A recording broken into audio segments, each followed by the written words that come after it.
আল্লাহর নবীর একজন সাহাবী আলকামা রাদিয়াল্লাহু আনহু, এত দামি একজন সাহাবী, আল্লাহর নবীর পেছনে গিয়া নামাজ পড়ে, আল্লাহর নবীর পেছনে গিয়া হেদায়েতের কথা শুনে, ঠিকমতো যাকাত দেয়, ঠিকমতো নামাজ পড়ে, রোজা রাখে, হজ করে, জিকিরের সময় সবার আগে থাকার চেষ্টা করে, দান সৎকার সময় সবার আগে থাকার চেষ্টা করে। এত দামি একজন সাহাবী, নাম তার আলকামা, মৃত্যু শয্যায় শুয়ে আছেন। মৃত্যু শয্যায় যখন শুয়ে থাকলেন, আলকামার স্ত্রীটা দৌড়ে দৌড়ে আমার আপনার পয়গম্বরের কাছে চলে যায়। আসসালামু আলাইকা ইয়া রাসূলুল্লাহ, ওগো হাবিব আমার, আপনার সাহাবী আলকামা রাদিয়াল্লাহু আনহু মৃত্যু শয্যায় শুয়ে আছে। নবী গো, কয়েকজন সাহাবী দিয়া দেন আমার স্বামী আলকামাকে কালিমা পড়ানোর জন্য। আমরা এমন করি কি করি না? কালিমা পড়াইনি, এটাকেই বলে কালিমার তালকিন দেওয়া। আল্লাহর পয়গম্বর চারজন সাহাবীকে পাঠায় বললেন, যাও যাও আমার আলকামারে কালিমা পড়াও। সাহাবীরা যাইয়া আলকামারে বারবার বলে কালিমাটা পড়ে নাও, বলো না লা ইলাহা ইল্লাল্লাহু মুহাম্মাদুর রাসূলুল্লাহ। কপাল কেমন, সাহাবীরা বলে কিন্তু আলকামার জবান দিয়া কালিমা বের হয় না। আলকামা কালিমা বলতে পারে না। ওই চারজন সাহাবী আল্লাহর পয়গম্বরের সাহাবী আলকামারে কালিমার তালকিন দেয়, কিন্তু কালিমা বলতে পারে না, কালিমা জবান থেকে বের হয় না। আমার নবীর সাহাবায়ে কেরাম হযরত বিলাল আলকামার কাছে চলে আসলেন, ইয়া রাসূলুল্লাহ, ইয়া হাবিবাল্লাহ, নবী আমার, আপনার সাহাবী আলকামাকে তো বারবার কালিমা পড়ায়, কিন্তু আলকামার জবান থেকে কালিমা বের হয় না। নবী কই, কি শুনাইলা রে বিলাল? ও বিলাল, আমার কত নৈকট্য তোমার সাহাবী আলকামা, তার যদি কালিমা নসিব না হয় এর চেয়ার পরা কপাল কি হইতে পারে? আল্লাহর নবীর সাহাবী বিলালকে আমার নবী আদেশ করে বলে, এই বিলাল, দেখো না ওই আলকামার বাড়িতে তার মা বাবা জীবিত আছে কি নাই। আল্লাহর নবীর সাহাবী বিলাল রাদিয়াল্লাহু আনহু বলে, নবী গো, বিলাল বলে, নবী গো, আলকামার বাবা নাই কিন্তু মা আছে। আল্লাহর নবী কয়, রে বিলাল, আলকামার মার কাছে চলে যাও, গিয়া বলো রে আমি নবী আলকামার মাকে আহ্বান করেছি, আলকামার মা যদি সুস্থ হয় আমার কাছে যেন তার মা আসে, আর যদি আলকামার মা অসুস্থ হয়ে যায় তাহলে আমি নবী তার মার কাছে যাব। আল্লাহু আকবার। আল্লাহর নবীর সাহাবী বিলাল দৌড়ে চলে গিয়া আলকামার মাকে নিয়ে আসলেন নবীজির কাছে, আর অন্যান্য সাহাবীরাও আলকামার কাছে আসে। আল্লাহর নবী আলকামার মাকে ডাক দিয়া বলে, রে আলকামার মা, তুমি জানায় দাও তোমার সন্তানের প্রতি তুমি খুশি না বেজার? আলকামার মা বলে, নবী আমার সন্তান কোনোদিন তাহাজ্জুদ মিস দেয় না, আওয়াবিন মিস দেয় না, যত প্রকার ইবাদত সব ইবাদত করে নবী গো, কিন্তু একটু সমস্যা হলো, আমি মনে করি আমার ছেলের বউয়ের তুলনায় আমাকে একটু কম মহব্বত করে, ছেলের বউয়ের কথা শুনিয়া আমার উপর একটু কষ্ট দেয়, আমি মনে করি এই জন্য আমার সন্তান আলকামার প্রতি আমি একটু অসন্তুষ্ট। আমার নবী কই, রে আলকামার মা, ও আলকামার মা, তোমার সন্তানটারে তুমি ক্ষমা করে দাও। আলকামার মা বলে, রে নবী আমার, আমি ক্ষমা করতে পারি না।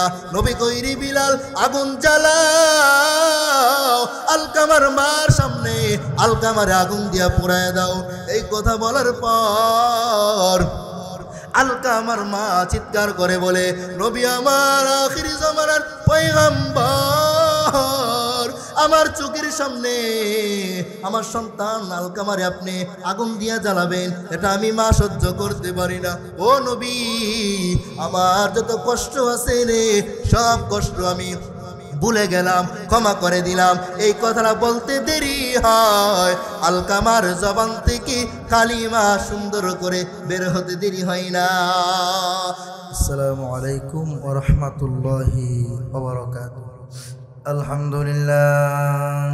الحمد لله الذي هدانا للإسلام الذي نزل القرآن وبينات من الهدى والفرقان ونشهد أن لا إله إلا الله وحده لا شريك له ونشهد أن سيدنا وسندنا وحبيب ربنا وطبيب قلوبنا ومولانا محمدا عبده ورسوله أما بعد فأعوذ بالله من الشيطان الرجيم بسم الله الرحمن الرحيم وقضى ربك ألا تعبدوا إلا إياه وبالوالدين إحسانا إما يبلغن عندك الكبر أحدهما أو كلاهما فلا تقل لهما أف ولا تنهرهما وقل لهما قولا كريما واخفض لهما جناح الذل من الرحمة وقل رب ارحمهما كما ربياني صغيرا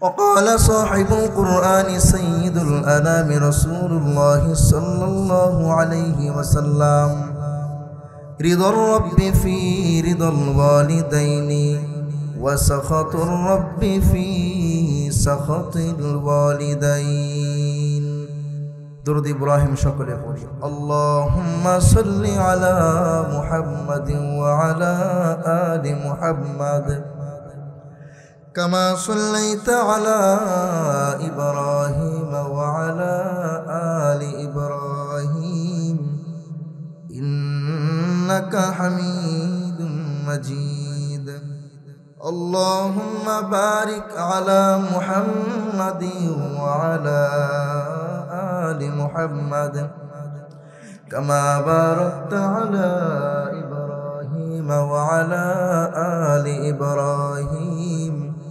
إنك حميد مجيد या रब मेरे आँखों में समा जाए मदीना या रब मेरे आँखों में समा जाए मदीना मुद्दत से मेरे दिल में तमन्नाए मदीना मुद्दत से मेरे दिल में तमन्नाए मदीना कुदरत की तमाशा है मदीना के गली में कुदरत की तमाशा है मदीना के गली में जन्नत की नमूना है मदीना के गली में जन्नत की नमूना है मदीना के गली में अल्हम्दुलिल्लाह মদনখালী মধ্যপাড়া জামে মসজিদ আশরাফুল উলুম কওমি মাদ্রাসা ও এলাকাবাসীর উদ্যোগে আয়োজিত 26তম বার্ষিক ওয়াজ ও দুয়ার মাহফিলে উপস্থিত সম্মানিত সভাপতি মুআজ্জাজ মুকাররম হযরত উলামায়ে কেরাম দূর দূরান্ত থেকে আগত দিন দরদি ইসলাম প্রিয় মুসলমান ভাই ও বাবারা পর্দার আড়ালে অবস্থানরত সম্মানিতা মা ও বোনেরা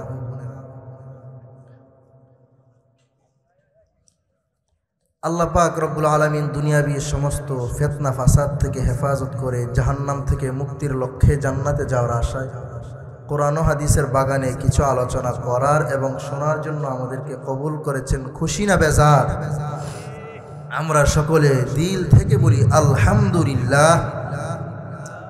আমি আপনাদেরকে একটু জাগানোর জন্য বসছি, অল্প সময় আলোচনা করব। আল্লাহ পাক আমলের নিয়তে আমাদের সকলকে আলোচনা শোনার এবং আমাকে আলোচনা করার তৌফিক দান করেন। সকলে বলেন আল্লাহুম্মা আমিন। আপনাদের সামনে আমি সূরা বনী ইসরাঈলের 23 এবং 24তম আয়াত কারিমা তেলাওয়াত করেছি। এই আয়াত দুইটার মধ্যে আল্লাহ পাক দুইটা বিষয় উল্লেখ করেছেন। সুবহানাল্লাহ। এখানে আল্লাহ পাক প্রথম অবস্থায় তার হক যেন বান্দারা আদায় করে, এই বিষয়টাকে তিনি উল্লেখ করেছেন। এরপরে তারপরেই মা বাবার হক যেন সন্তান আদায় করে, মা বাবার সাথে যেন সদাচরণ করে, এই বিষয়টার হুকুম করেছেন। وَقَضَى رَبُّكَ أَلَّا تَعْبُدُوا إِلَّا إِيَّاهُ وَقَضَى رَبُّكَ أَلَّا تَعْبُدُوا إِلَّا إِيَّاهُ। আল্লাহ বলেন যে নবী মুহাম্মদুর রাসূলুল্লাহ শুনেন, আপনার রব আমি আল্লাহ পাক রব্বুল আলামিন নির্দেশ জারি করে দিয়েছি যে আমি মহান রব্বুল আলামিনকে ছাড়া অন্য কারো ইবাদত করা যাবে। এটা হলো আল্লাহর হক বান্দাকে আদায় করার জন্য আল্লাহ পাক নির্দেশ দিলেন। আর আল্লাহর হক আদায় করার পরেই আল্লাহ পাক এর পরবর্তী আয়াতগুলোতে, আয়াতের অংশগুলোতে জানায় দিলেন যে শুনে নাও, আমি আল্লাহর হক আদায় করার পরপরই আদায় করবা তোমাদের জনম দুঃখিনী মার হক। তোমাদের যেই বাবা রক্তকে পানি বানায়, পানিকে ঘাম বানায়, রক্তকে ঘাম বানায়, সেই বাবার হক আদায় করবা। সুবহানাল্লাহ, জোরে বলি। এজন্য দ্বিতীয় নম্বর যে বিষয়টা, সন্তান মা বাবার হক আদায় করার জন্য আল্লাহ পাক বলেছেন, সন্তান মা বাবার সাথে সৎ আচরণ করার জন্য আল্লাহ পাক বলেছেন, এই বিষয়টা নিয়েই কিছু আলোচনা করব। ওমা তৌফিকি ইল্লা, খেয়াল করবেন, ওয়াবিল ওয়ালিদাইনি ইহসানা। আল্লাহ বলেন ওয়াবিল ওয়ালিদাইনি ইহসানা, আমি আল্লাহর হক আদায় করার পর ওয়াবিল ওয়ালিদাইনি ইহসানা, তোমার জনম দুঃখিনী মা, তোমার বাবা, মুহাব্বতের বাবা, মা বাবা দুইজনের পরিপূর্ণ হক আদায় করবা, দুইজনের সাথে সৎ আচরণ করবা। সুবহানাল্লাহ। কোন সময় করবারে মুমিন, আমার আল্লাহ কত সুন্দর করে জানায় দেন। এরপরে যদি কপাল পরা সন্তান, যুবক যুবতী মা বাবার হক আদায় না করে, কপাল পরা সন্তান যদি মা বাবার সাথে সৎ আচরণ না করে, তাহলে আমার আল্লাহর কোনো দোষ নাই, সন্তান আদির দোষ, ঠিক কিনা? ইম্মা ইয়াবলুগান্না ইনদাকাল কিবারা আহাদুহুমা আও কিলাহুমা ফালা তাকুল লাহুমা উফফি ওয়ালা তানহারহুমা। আল্লাহ পাক ভাঙ্গে ভাঙ্গে বলে দিলেন, ইম্মা, যদি, ইয়াবলুগান্না ইনদাকাল কিবারা, ও সন্তানেরা শুনে রাখো, ইম্মা ইয়াবলুগান্না ইনদাকাল কিবারা আহাদুহুমা আও কিলাহুমা, তোমার মা বাবার দুইজনের মধ্য থেকে একজন অথবা উভয়জন যদি তোমার কাছে বার্ধক্যে উপনীত হয়, গ্রামের ভাষায় আমরা বলি বুড়া বুড়ি, বলি না? মুরব্বী বাবারা কষ্ট পাবেন না। আল্লাহ পাক বললেন কি, যে যদি মুরব্বী হয়ে যায় মা বাবা, এমত অবস্থায় তোমার হাতেই তোমার মা বাবা পড়ে যায়, বিষয়টা আল্লাহ পাক বললেন যে ইম্মা ইয়াবলুগান্না ইনদাকাল কিবারা, যে তোমার মা বাবা যদি তোমার কাছে বার্ধক্যে উপনীত হয়ে যায়, আহাদুহুমা আও কিলাহুমা, উভয়জনের একজন হতে পারে, উভয়জন হতে পারে, তখন তার সাথে কেমনে তুমি আচরণ করবা, সেই বিষয়টা চোখে আঙ্গুল দিয়া আল্লাহ পাক প্রত্যেকটা সন্তানকে জানায় দিলেন। আল্লাহু আকবার, আওয়াজ করে বল, ফালা তাকুল লাহুমা উফ উফ, ফালা তাকুল লাহুমা উফ। এর অর্থ হলো, তাফসীর হলো, ফালা তাকুল লাহুমা উফ, তাদেরকে উফ শব্দ বলবা না। আমরা যখন উস্তাদের কাছে পড়েছিলাম, যেই উস্তাদের কাছে এই শব্দটার ব্যাখ্যা বিশ্লেষণ তাফসীর পড়েছিলাম, উস্তাদ বলেছিলেন যে মা বাবাকে তুমি উফ শব্দ বলবা না, এদের খেদমত করতে গিয়া তবে আমি দেওবন্দ মাদ্রাসা থেকে আরেকটা শব্দ শিখে আসছি, উফ শব্দের আরেকটা ব্যাখ্যা শিখে আসছি, সেটা হলো ফালা তাকুল্লাহুমা উফ। যে তুমি রাস্তাঘাটে চলতে গিয়া একটা ব্যথা পেয়েছো, একটা লাথি খাইছো একটা ইটের সাথে, এমন অবস্থায় তোমার মাকে তুমি বলবা না যে মা আমি গাছের সাথে ধাক্কা খাইছি, ইটের সাথে ধাক্কা খাইছি আর আমি ব্যথা পেয়েছি। কারণ তখন তোমার মা তোমার বাবা তোমার ব্যথায় ব্যথিত হয়ে বলবে উফ আমার সন্তান ব্যথা পেয়েছে, এটাও বলা যাবে না। খেয়াল করে দেখি আমাদের এলাকার মধ্যে, আপনাদের এলাকার মধ্যে কত যুবক কত যুবতী মা বাবার সাথে কত খারাপ আচরণ, কত অবাধ্য হয়ে চলছে। এই এলাকার মধ্যে মা বাবার অবাধ্য ছেলে মেয়ে আছে না নাই? আছে না নাই? জোরে বলে আছে। বার্ধক্যে উপনীত হয়ে যায়, এমত অবস্থায় খারাপ আচরণ করা যাবে না। কি করবেন? আল্লাহ পাক এরপরেই বলে দিলেন ওয়াকুল্লাহুমা কওলা কারীমা। এর আগেই তো আল্লাহ জানায় দিলেন ফালা তাকুল্লাহুমা উফফিন ওয়ালা তানহারহুমা। যুবক যুবতী ভালো করে শুনে নাও, আমার আল্লাহ কয় মা বাবার সেবা যত্ন করতে গিয়া মা বাবাকে তুমি উফ বলবা না, বিরক্ত বোধ করবা না। শুধু তাই না, উফফিন ওয়ালা তানহারহুমা, ওদেরকে ধমক দিয়া কথা বলবা না। তো কি করবেন? ধমকও দিবেন না, এদের খেদমত করতে গিয়া উফ শব্দ বলবেন না, করবেন না কিতা? আল্লাহ বলেন ওয়াকুল্লাহুমা কওলা কারীমা। ওদের সাথে সুন্দর ব্যবহার করো, ওদের সাথে নম্র ব্যবহার করো।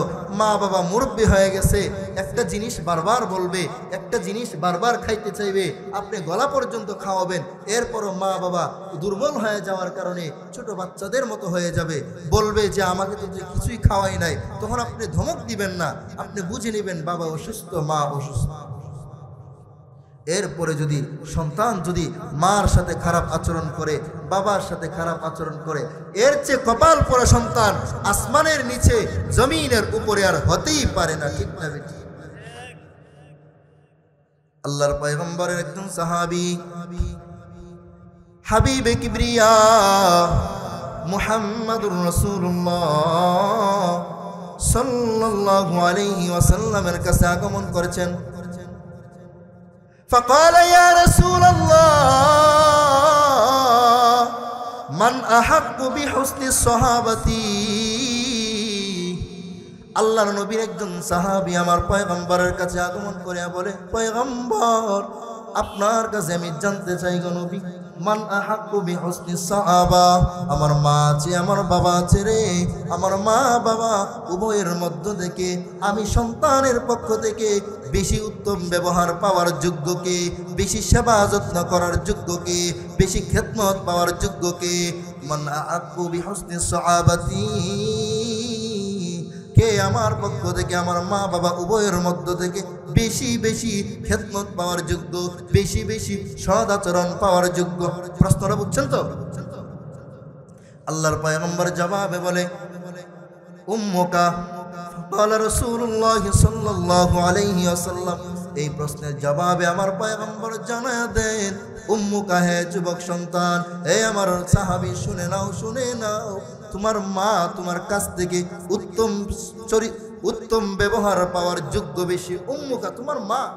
সাহাবী বলল মা বাবার মধ্য থেকে বেশি সৎ ব্যবহার পাওয়ার হকদার কে? জবাবে রাসূল কার কথা বললেন? বলেন উম্মুকা, কার কথা? তোমার মা।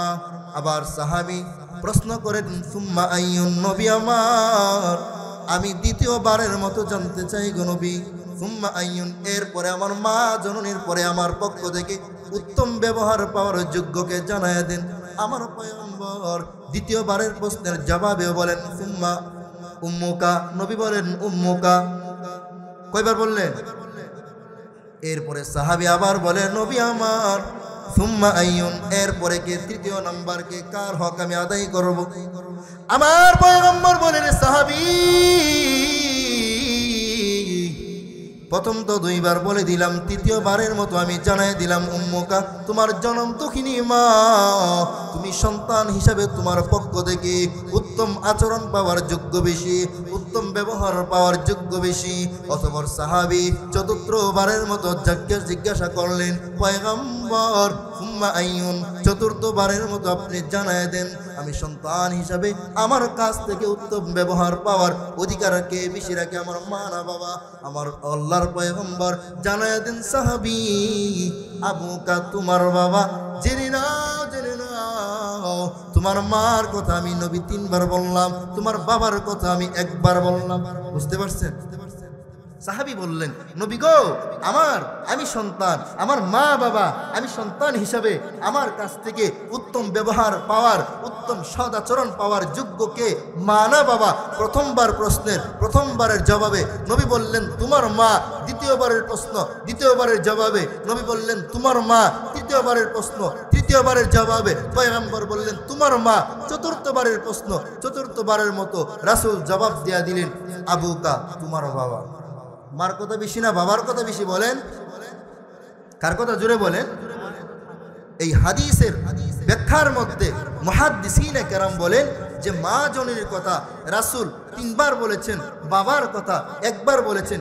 এর মানে বিষয়টা এরকম না যে মার সম্মান আছে আর বাবার সম্মান নাই।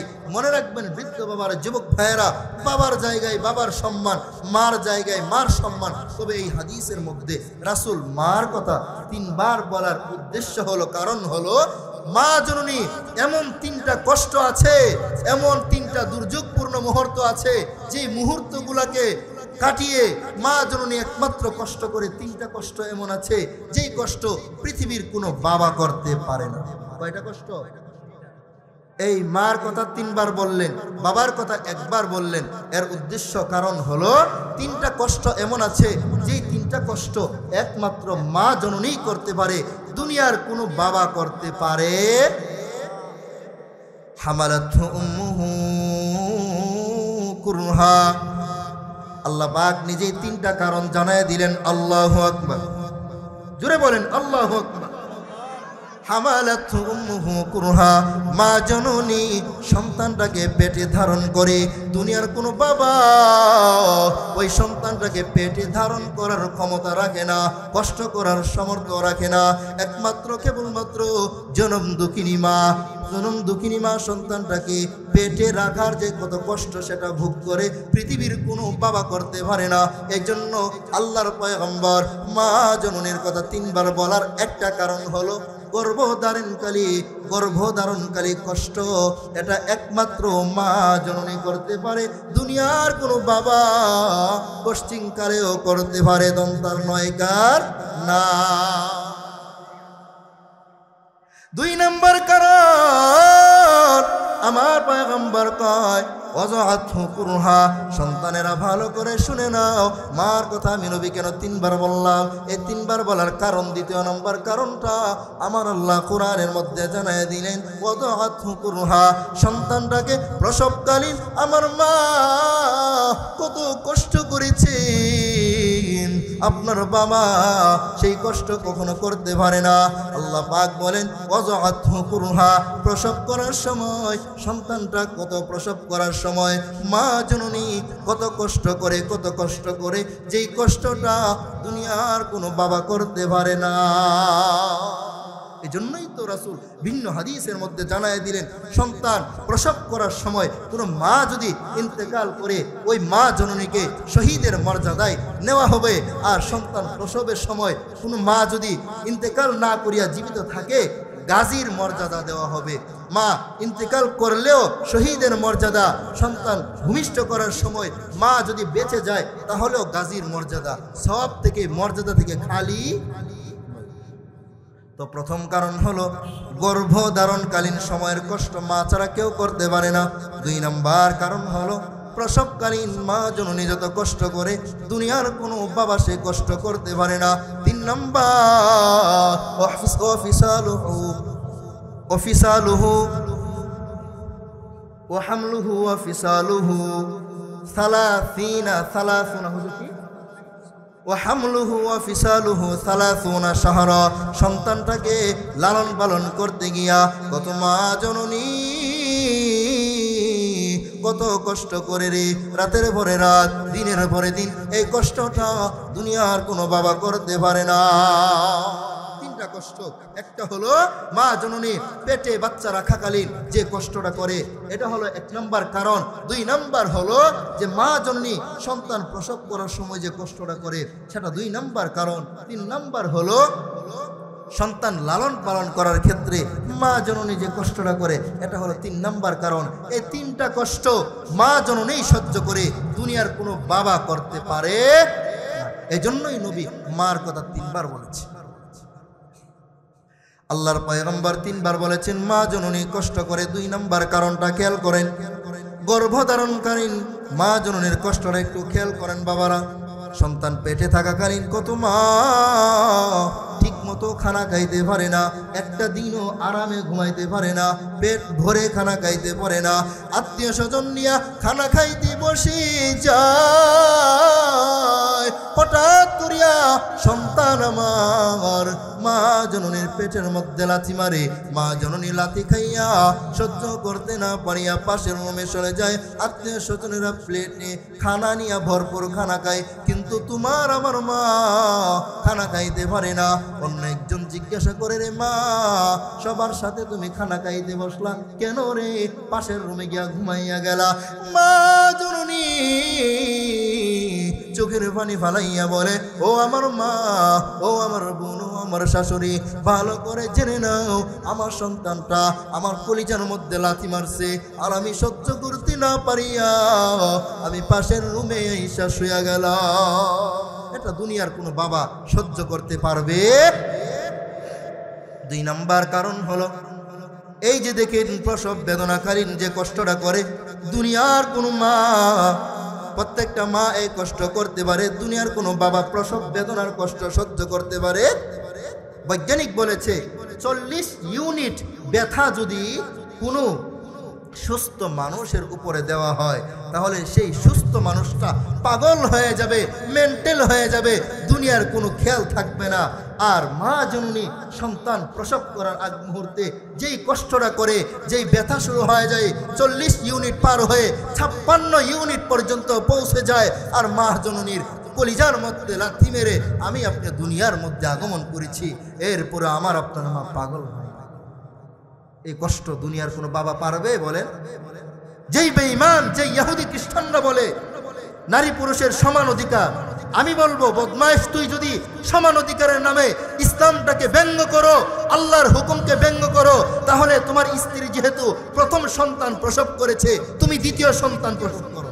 কি কথাটা কি বুঝেন নাই?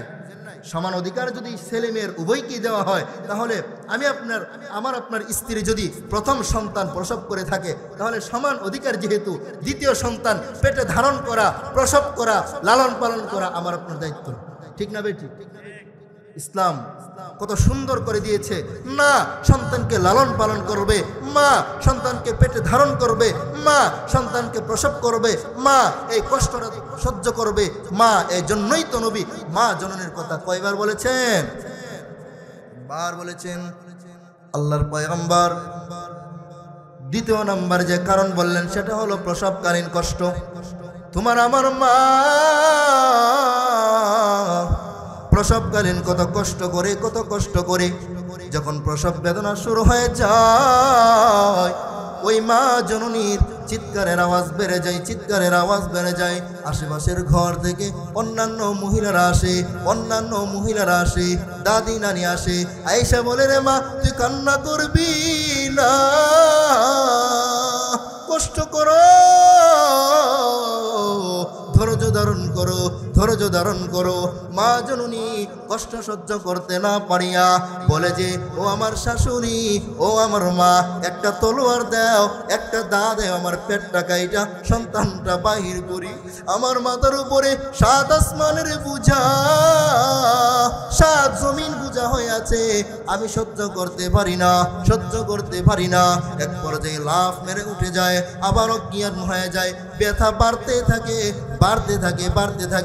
যখন আমি আপনি আগমন করব এই মুহূর্তে মা জননীর কলিজার মধ্যে লাথি মাইরা আমি নিষ্ঠুর বান্দা দুনিয়ার মধ্যে আগমন করি আমাকে তোমাকে আমাকে আপনাকে দুনিয়ার মুখ দেখানোর জন্য মা জননী কুরবানির গরুর মতো রক্তে রঞ্জিত হয়ে যায় ঠিক না আহারে মার জ্ঞানটা ফিরে না মা জননের জ্ঞান ফিরে না অনেকক্ষণ পরে সন্তানটা যখন ওয়া ওয়া বলে কান্না করে আমার আপনার মা জননী আর জ্ঞান থাকতে পারে না ডাক দিয়া বলে রে ডাক দিয়া বলে রে মা আমার ও শাশুড়ি আমার আমার সন্তানটাকে আমার বুকের মধ্যে জড়াইয়া দেও সন্তানটারে যখন বুকের মধ্যে পায় রক্তমাখা চেহারার মধ্যে মা জননী চুমা খায় রক্তমাখা শরীরের মধ্যে মা জননী চুমা খায় পাশ থেকে একজন জিজ্ঞাসা করে রে বোন আমার কিছুক্ষণ আগেই তো সেই সন্তানের বেদনা সহ্য করতে পারো নাই লাফ মেরে উঠে যাও তলোয়ার নিয়া দা নিয়া পেটটা কাটার জন্য চেষ্টা করেছো এখন কেন সন্তানটারে এত ভালোবাসো রক্তমাখা শরীরের মধ্যে পচা রক্তমাখা শরীরের মধ্যে চুমা খাও চেহারার মধ্যে চুমা খাও জড়াইয়া ধরো আমার আপনার মা জননী জনম দুঃখিনী মা জবাব দিয়া দেয় ও আমার শাশুড়ি ও আমার মা ও আমার বোন ও আমার স্বামী আমার সন্তান যখন আমারে ওয়া বলে ডাক দিল আমি মা জননী 10 মাস 10 দিনের কষ্ট আর মনে রাখতে পারি না আমার সন্তানের ওয়া ডাক শুনিয়া চেহারা দেখি আমি 10 মাস 10 দিনের কষ্টটা ভুলে যাই সুবহানাল্লাহ বাড়ি দিকে কয়ে জীবনের মূল কষ্ট মায়ের প্রসব বেদনা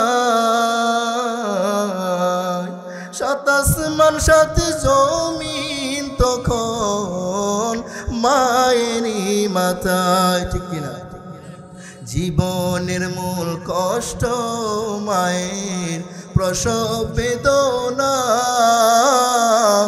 27 মান 7 জমিন তখন মায়েরই মাথায় এমন মাকে কেমনে আজি এমন মাকে কেমনে আজি যাব আমি ভুলিয়া ও আমার প্রাণের মা মা গো মা কোথায় গেলে মুড়ি ছাড়িয়া জনম দুঃখী এতিমামি লাইনা কে ফিরিয়া জীবনের মূল কষ্ট মায়ের প্রসব বেদনা 27 মান 7 জমিন তখন মায়েরই মাথায় ঠিক কিনা এমন মাকে কেমন আজি যাব আমি ভুলিয়া ও আমার প্রাণের মা মা গো মা কোথায় গেলে মুড়ি ছাড়িয়া জনম দুঃখী এতিমামি লাইনা কেহ ফিরিয়া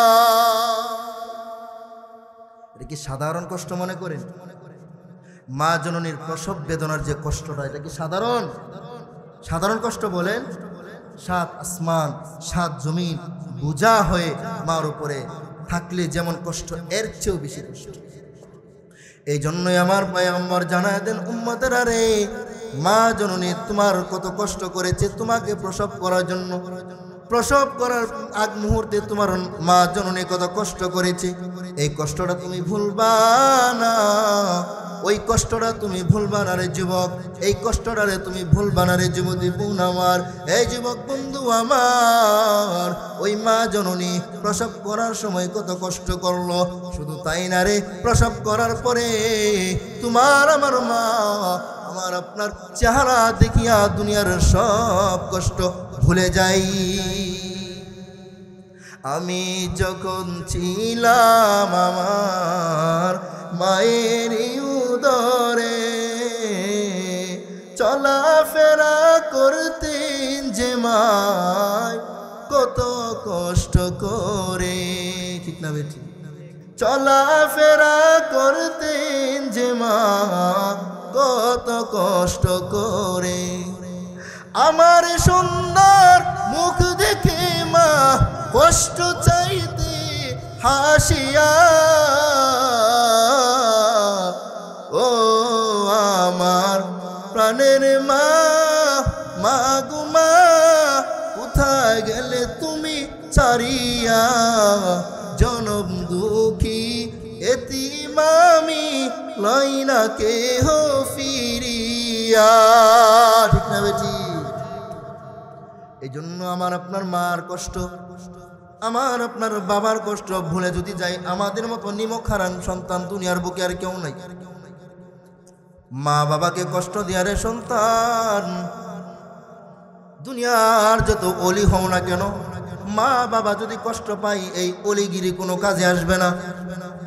মার মনে কষ্ট দিয়া যদি কোটি কোটি টাকার মালিক হন না কেন, এই কোটি কোটি টাকা কোনো কাজে আসবে না। মা বাবাকে কষ্ট দিয়া মেম্বার হতে পারেন, চেয়ারম্যান হতে পারেন, এই মেম্বার চেয়ারম্যান আপনার কোনো কাজে আসবে না। মনে রাখবেন রে আব্বা জানেরা, আপনার স্ত্রীটাকে আপনি ঘরে এনেছেন, আপনার দাজ্জাল স্ত্রী এমন কিছু আছে না নাই? দাজ্জাল কিছু স্ত্রী আছে, দাজ্জাল স্ত্রীর কারণে শ্বশুর শাশুড়ি খানা খাইতে পারে না, সন্তানের বাড়িতে থাকতে পারে না, সন্তানের ঘরে থাকতে পারে না। এই সন্তান শুনে নাও, তোমার নামাজটা কোনো কাজে আসবে না, তোমার রোজা কোনো কাজে আসবে না, তোমার হজ কোনো কাজে আসবে না, তোমার যাকাত কোনো কাজে আসবে না, মা বাবা যদি তোমার প্রতি অসন্তুষ্ট থাকে। কারণ আমার পয়গম্বর জানায়া দেন, রিদর রব্বি ফি রিদল ওয়ালিদাইনি ওয়া সাখাতুর রব্বি ফি সাখাতিল ওয়ালিদাইনি। আমার পয়গম্বর কয়, শুনে না ও আমার দুনিয়ার উম্মতেরা, তোমার মা বাবা যদি তোমার প্রতি সন্তুষ্ট থাকে, দয়াময় আল্লাহ তোমার প্রতি সন্তুষ্ট থাকবে। আর মা বাবা যদি তোমার প্রতি অসন্তুষ্ট হয়ে যায়, তাহলে দুনিয়ার মা বাবা অসন্তুষ্ট হওয়ার কারণে মহান রব তোমার প্রতি অসন্তুষ্ট। এজন্য নবী হাদিসের মধ্যে জানায় দিলেন, হুমা জান্নাতুকা ও নারুকা, হুমা জান্নাতুকা ও নারুকা। নবী জানায় দিলেন, উম্মত শুনে নাও, তোমার মা তোমার বাবা তোমার জন্য জান্নাতের কারণ, তোমার মা তোমার বাবা তোমার জন্য জাহান্নামের কারণ। ও আমার প্যান্ডেলের বাহিরে যে যুবক ভাইরা আছো, বিভিন্ন দোকানে যারা বসে আছেন, পর্দার আড়ালের আম্মা জানেরা মনোযোগ দিয়ে শুনেন, আমার সামনে উপবিষ্ট বৃদ্ধ বাবার যুবক ভাইরা মনোযোগ দিয়ে শুনেন। মা বাবা যদি আপনার প্রতি কষ্ট পায়, আপনার ইবাদত কোনো কাজে আসবে না। আপনি কি ওলি না গোস না কি, ওটা দেখার টাইম নাই। মা বাবা সন্তুষ্ট, রব সন্তুষ্ট। মা বাবা অসন্তুষ্ট, আমার আপনার রব অসন্তুষ্ট। নাউজুবিল্লাহ বলেন। আল্লাহর নবীর একজন সাহাবী ছিলেন, নাম হলো আলকামা। নাম শুনছেন কারা কারা? নাম শুনছেন কারা কারা? হাত তুলেন। আল্লাহর নবীর একজন সাহাবী, নাম হলো আলকামা রাদিয়াল্লাহু আনহু। এত দামি একজন সাহাবী, আল্লাহর নবীর পেছনে গিয়া নামাজ পড়ে, আল্লাহর নবীর পেছনে গিয়া হেদায়েতের কথা শুনে, ঠিকমতো যাকাত দেয়, ঠিকমতো নামাজ পড়ে, রোজা রাখে, হজ করে, সব কিছু করে, সব যত ইবাদত করা প্রয়োজন, যা করা প্রয়োজন সবার আগে আগে থাকার চেষ্টা করে, জিকিরের সময় সবার আগে থাকার চেষ্টা করে, দান সৎকার সময় সবার আগে থাকার চেষ্টা করে। এত দামি একজন সাহাবী, নাম তার আলকামা, মৃত্যু শয্যায় শুয়ে আছেন। মৃত্যু শয্যায় যখন শুয়ে থাকলেন, আলকামার স্ত্রীটা দৌড়ে দৌড়ে আমার আপনার পয়গম্বরের কাছে চলে যায়। আসসালামু আলাইকা ইয়া রাসূলুল্লাহ, ও গো হাবিব আমার, আপনার সাহাবী আলকামা রাদিয়াল্লাহু আনহু মৃত্যু শয্যায় শুয়ে আছে। নবী গো, কয়েকজন সাহাবী দিয়া দেন আমার স্বামী আলকামাকে কালিমা পড়ানোর জন্য। আমরা এমন করি কি করি না? কালিমা পড়াইনি, এটাকেই বলে কালিমার তালকিন দেওয়া। আল্লাহর পয়গম্বর চারজন সাহাবীকে পাঠায় বললেন, যাও যাও আমার আলকামারে কালিমা পড়াও। সাহাবীরা যাইয়া আলকামারে বারবার বলে কালিমাটা পড়ে নাও, বলো না লা ইলাহা ইল্লাল্লাহু মুহাম্মাদুর রাসূলুল্লাহ।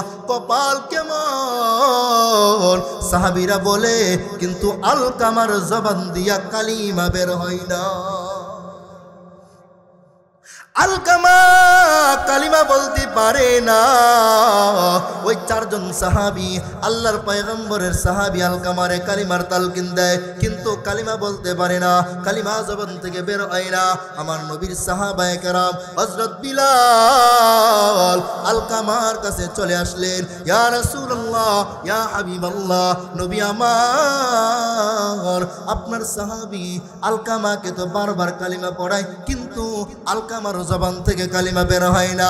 নবী কই কি শুনাইলা রে বিলাল? ও বিলাল, আমার কত নৈকট্য তোমার সাহাবী আলকামা, তার যদি কালিমা নসিব না হয় এর চেয়ে পরা কপাল কি হইতে পারে?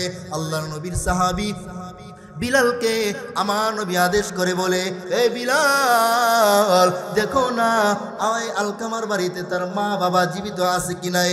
আল্লাহর নবীর সাহাবী বিলাল রাদিয়াল্লাহু আনহু বলে, নবী গো, বিলাল বলে, নবী গো, আলকামার বাবা নাই কিন্তু মা আছে।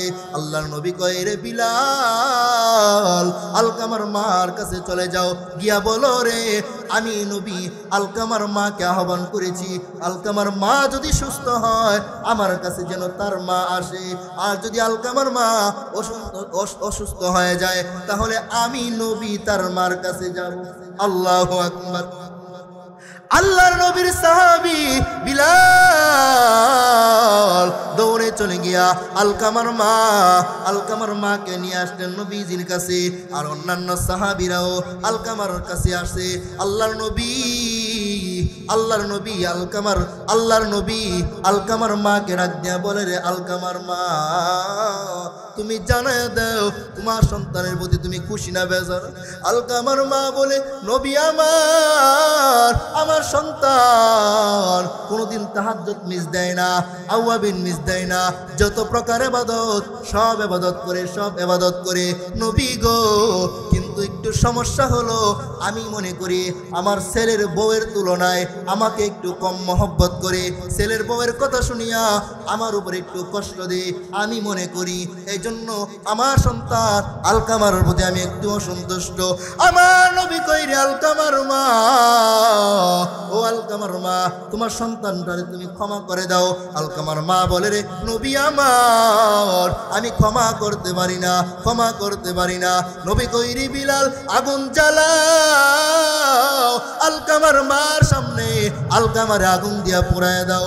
এই কথা বলার পর আলকামার মা চিৎকার করে বলে, নবী আমার, আখিরি জামানার পয়গম্বর, আমার চোখের সামনে আমার সন্তান আলকামারে আপনি আগুন দিয়া জ্বালাবেন, এটা আমি মা সহ্য করতে পারি না।